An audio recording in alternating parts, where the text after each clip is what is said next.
नमस्कार। तो मैं रागनी, शिक्षा की बात हर शनिवार। तो आज हमारे बीच शिक्षा विभाग के सिद्धार्थ सर आए हैं, तो मैं उनका स्वागत करना चाहती हूँ। तो सर, मैंने आपको यूट्यूब के वीडियो और बहुत सारे ऐप्स पर भी देखा है। आप सारे स्कूल में जाकर टीचर और बच्चों से मिलते हैं। तो आज हम बच्चों को बहुत खुशी हुई है कि आज आप हम लोगों के से बात करने और मिलने आए। मुझे भी बड़ी खुशी है। तो इसके और लिए मैं आपको थैंक यू कहना चाहती हूँ सर। ठीक है, और मैं भी बहुत मुझे अच्छा लग रहा है सभी बच्चों से मिलके, और मैं बच्चों से खासकर मिलने के लिए आया हूँ। तो सर, मैं आपसे आपके बचपन की जर्नी के बारे में कुछ पूछना चाहती हूँ कि जैसे हम बच्चे स्कूल जाने में भी डरते हैं या टीचर लोग से डरते हैं या कभी कभी स्कूल से बंक मार लेते हैं, तो क्या आप भी ऐसे बचपन में ऐसे किए हैं? तो कुछ बताइए। देखिए, बचपन में मैं आप ही की तरह था। मैं भी छोटा था और मैं भी स्कूल जाता था। मैं दिल्ली में पढ़ता था और मैं दिल्ली में स्कूल में जाता था।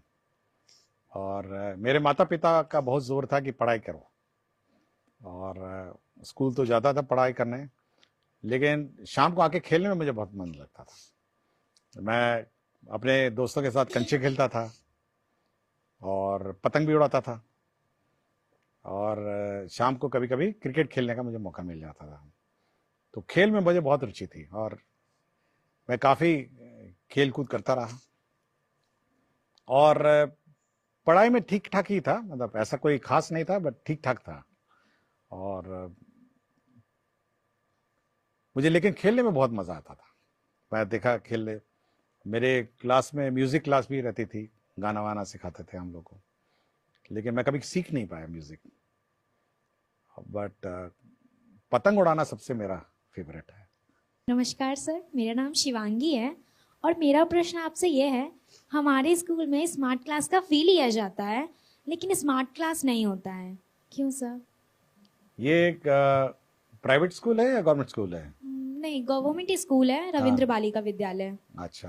रूटीन में डेली होता है, हाँ। लेकिन महीने पे, 2 महीने पे, 3 महीने पे एक बार कभी हो जाता है। नहीं नहीं, हम लोग का ये है कि जो स्मार्ट क्लास है वो कम से कम सप्ताह में एक बार होना चाहिए।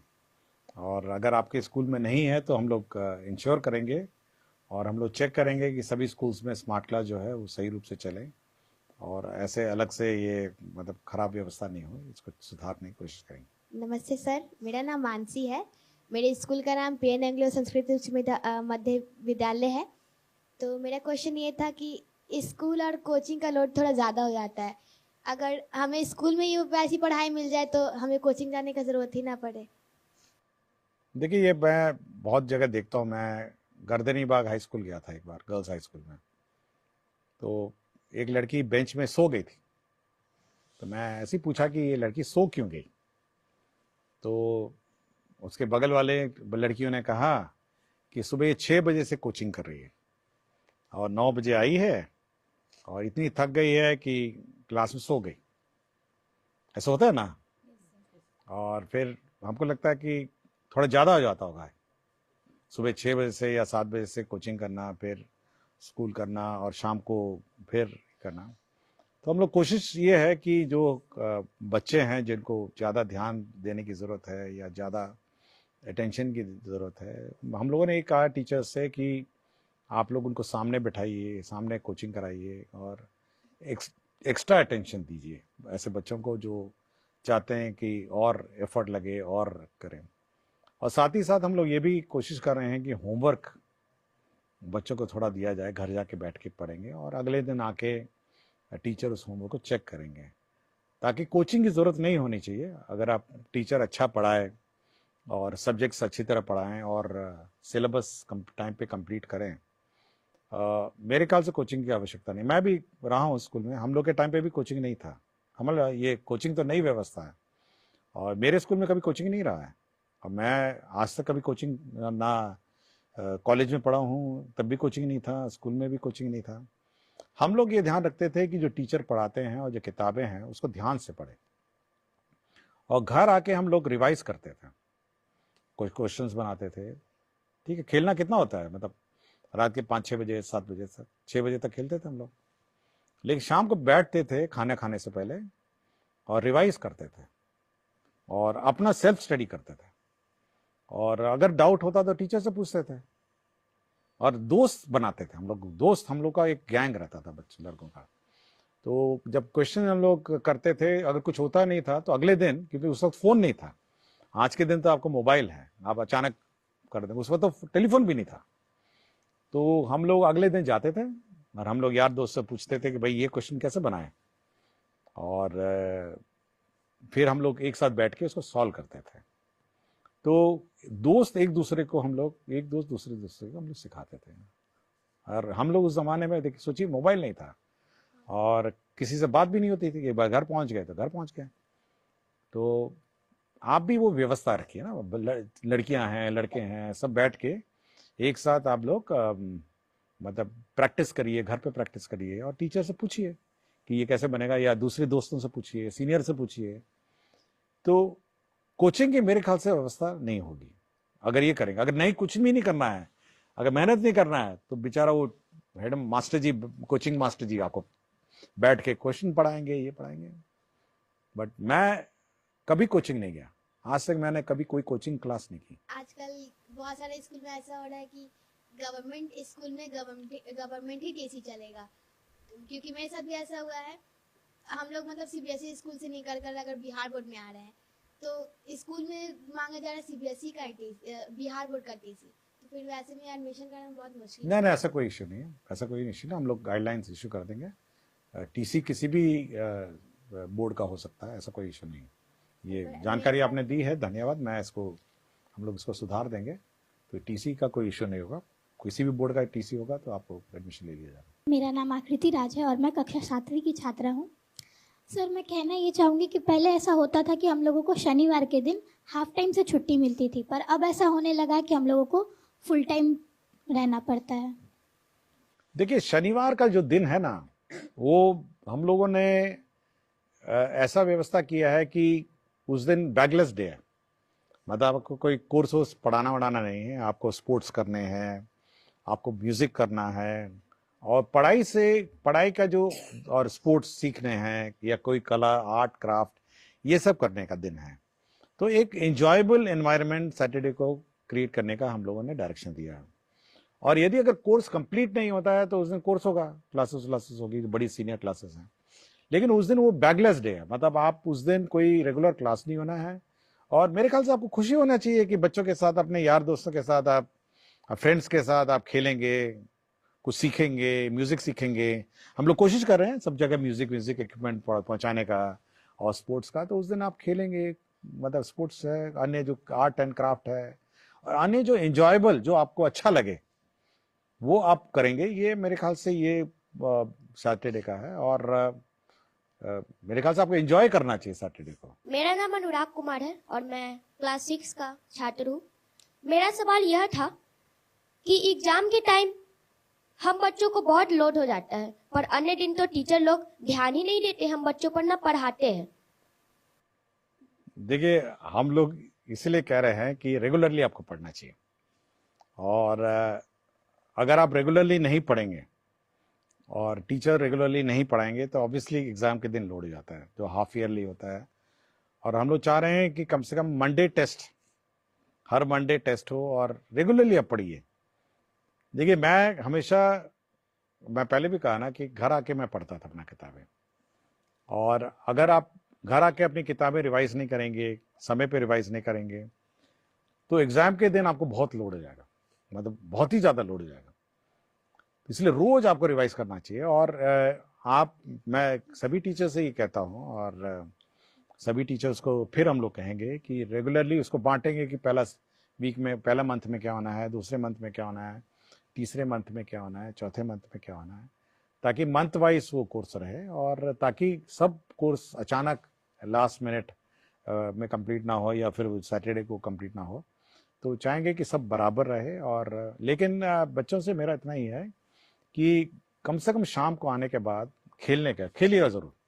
मतलब स्कूल से लौटने के बाद दोस्तों के साथ मोहल्ले में खेलिए, और जब रात हो जाती है तो कम से कम खाने से पहले 1 घंटा बैठ के आप रिवाइज करिए, और थोड़ा मोबाइल से दूर रहिए। हमारे स्कूल में भी कंप्यूटर है, लेकिन हम लोग बस कंप्यूटर एग्जाम देने ही जाते हैं। कभी आज तक लैब हम लोग को भी नहीं कराया गया है स्कूल में। ओह, कौन सा स्कूल है? PN Anglo school. एंग्लो, ये प्राइवेट स्कूल है? नहीं, गवर्नमेंट। गवर्नमेंट स्कूल है। कहाँ पे है ये?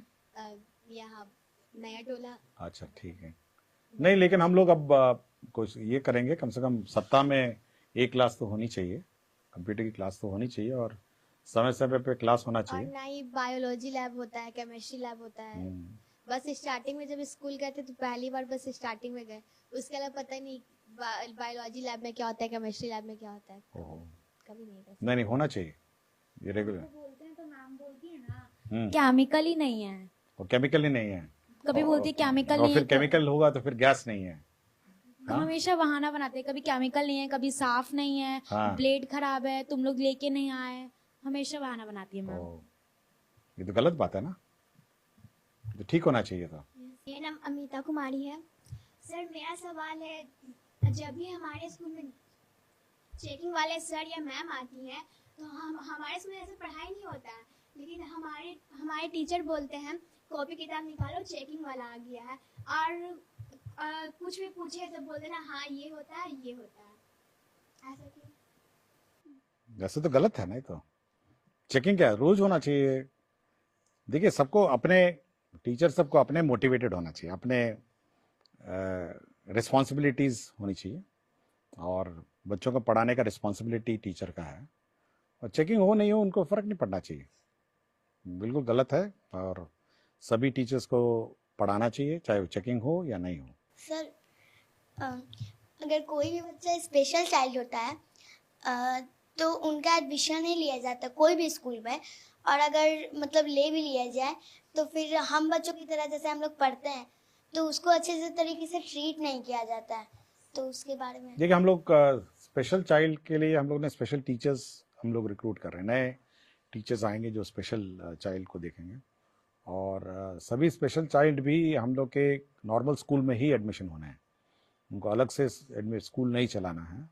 और विशेषकर इन स्कूल्स में उनको देखभाल के लिए, क्योंकि उनकी अलग नीड्स भी हैं, और मैं बहुत सारे स्कूल में जाता हूं जहाँ पे स्पेशल चाइल्ड्स को लोग बैठाते हैं, और हम कोशिश कर रहे हैं कि स्पेशल चाइल्ड को कम से कम ज़्यादा ध्यान दिया जाए टीचर के द्वारा, और अलग से जो टीचर्स जाएंगे, कुछ कुछ स्कूल्स में रहेंगे जो स्पेशल चाइल्ड है, वहाँ पे एडमिशन कराया जाए ताकि उनको ध्यान दिया। गुड इवनिंग सर, मैं दीपराज हूँ, क्लास 12th का कॉमर्स का स्टूडेंट हूँ। हमारे स्कूल का नाम है टिके घोष एकेडमी। मेरा एक प्रॉब्लम है कि जैसे कि मेरा स्ट्रीम कॉमर्स है, ठीक है, तो हमारा जो कॉमर्स में जो मेन सब्जेक्ट होता है और जो और हिंदी इंग्लिश सब्जेक्ट होता है, वो सब कुछ छोड़ के और भी बहुत सारे वोकेशनल सब्जेक्ट होते हैं, ठीक है। बट है ना, मतलब कि जो हमारे मेन सब्जेक्ट का टीचर तो ना कैसे भी करके ना मतलब कि हो जाता है, पढ़ लेते हैं। बट जो वोकेशनल सब्जेक्ट जैसे कि है ना, बहुत सारा कंप्यूटर साइंस होता है, क्योंकि मतलब कि एक्स्ट्रा सब्जेक्ट होता है ना बहुत सारा, जैसे कि ना हमारा सब्जेक्ट हो इंफॉर्मेशन टेक्नोलॉजी IT से कहते हैं, और कंप्यूटर साइंस, और भी बहुत सारा होम साइंस, ब्यूटिशियन, और भी बहुत सारा इलेक्ट्रीशियन, और भी बहुत सारा वोकेशनल सब्जेक्ट है। बट वो सब सब्जेक्ट के टीचर नहीं है ना आ पाते हैं, ऐसा क्यों होता है? देखिए, सभी स्कूल्स में सभी सब्जेक्ट्स नहीं होते, क्योंकि टीचर्स का कमी भी है, और कोशिश करें उसको पूरा करने के लिए, लेकिन जहाँ जहाँ कुछ ना कुछ स्कूल में तो होंगे ही सब्जेक्ट। तो और ऐसा कभी नहीं होता है कि सारे स्कूल, अब CBSE का या स्टेट बोर्ड के सब्जेक्ट्स बहुत ज़्यादा है, और हर सब्जेक्ट्स का टीचर सभी स्कूल में होना ये थोड़ा कठिन भी है। तो इसलिए आप ये देखिए कि कौन से स्कूल में ये सब्जेक्ट्स हैं, ताकि वहाँ एडमिशन लेके पढ़ सकें। और हमारे भी स्कूल में सब सब्जेक्ट्स नहीं थे, हम लोग के सब्जेक्ट्स भी 6 सब्जेक्ट 8 सब्जेक्ट थे, और मैं CBSE बोर्ड का हूँ, और CBSE बोर्ड में तो इतने सारे सब्जेक्ट हैं जिसके टीचर भी नहीं थे। तो हम लोग उसी सब्जेक्ट्स लेते हैं जो वहाँ पे टीचर्स रहे थे, आप पढ़ते थे। और अन्यथा अगर आपको वैसे सब्जेक्ट्स लेने हैं तो आपको स्कूल भी चयन करना पड़ेगा जहाँ पे टीचर्स हैं, लेकिन कोशिश करेंगे जहाँ पे स्टूडेंट्स ज़्यादा हैं किसी सब्जेक्ट्स के इच्छुक, वहाँ उस प्रकार के टीचर्स और रहेंगे। सर जैसे हम लोग की स्कूल में मैम पढ़ाती है, तो जैसे मैम पढ़ा रही है तो उस समय उनका स्टेप कुछ अलग होता है, और जैसे ही बीच में आती है प्रिंसिपल मैम तो उनका स्टेप कुछ चेंज हो जाता है। उस समय क्या करती है, वो बच्चे को कहती है कि आप ही पढ़ाइए, आप ही सब कुछ कीजिए, आपका रीडिंग स्किल बढ़ेगा, और खुद मोबाइल देखती है। तो फिर जैसे ही मैम आती है मोबाइल छुपा लेती है और फिर हम लोग को पढ़ाई रखती है ना पर्सनैलिटी में। तो ये सब जो हम लोग को दिक्कत होता है सर, हम लोग पढ़ भी नहीं पाते अच्छे सर। स्टूडेंट सर क्या ही पढ़ाएगा सर। नहीं, हम लोगों ने ये कहा है कि टीचर्स जब स्कूल में रहते हैं तो मोबाइल पे कम ध्यान दें, और जब क्लास चल रही है तब मोबाइल नहीं देखें, ये हम लोगों ने कहा है। तो ये बिल्कुल गलत है कि जब प्रिंसिपल आएगी तो मोबाइल छुपा लेंगी, और जब प्रिंसिपल चली जाएगी फिर मोबाइल पे, तो गलत है ये तो थैंक यू सर, हम लोगों का इतना क्वेश्चन था। और सर हम लोग अपनी तरफ से कुछ आपसे पूछना चाहते हैं। सर आप अपना लाइफ जर्नी बताइए कि आप छोटे से इतने बड़े तक में, मतलब यहाँ तक जो आप बने हैं शिक्षा विभाग के मुख्य सचिव, तो ये कैसे बने? तो थोड़ा सा मेहनत की, और क्या, आपकी तरह ही रहे। मैं भी छोटा बच्चा था और पढ़ाई करते करते हो गया। पढ़ाई नहीं छोड़ी मैं खेलता रहा, खेला भी, और पढ़ाई कभी मैंने नहीं छोड़ी, और पढ़ाई करता रहा। और आज भी पढ़ता हूँ आज भी मैं घर में रात को पढ़ता हूँ, किताबें अभी भी पढ़ता हूँ, और पढ़ाई कभी नहीं छोड़ी मैंने। इसलिए मैं सभी बच्चों से कहता हूँ कि पढ़ना नहीं छोड़िए, चाहे कुछ हो जाए, परीक्षा पास हो जाए, नौकरी लग जाए, और कंटिन्यूअसली पढ़ाई करना है। मैं आज भी पढ़ता हूँ। तो अगर आप पढ़ेंगे, अच्छा इंसान बनेंगे, तो आईएएस तो अपने आप बन जाएंगे। आईएएस क्यों बनेंगे? आप साइंटिस्ट बनिए, और स्पोर्ट्समैन बनिए, सिंगर बनिए, और एस्ट्रोनॉट बनिए, और क्या क्या बहुत सारा कुछ बनिए। आईएएस क्यों? कुछ भी बनिए, आप अच्छा काम करिए। और आईएएस बहुत सारे ऐसा काम है। अच्छे पेंटर बनिए, और आजकल म्यूजिशियन बनिए, गाना गाने वाले बनिए। Thank you sir.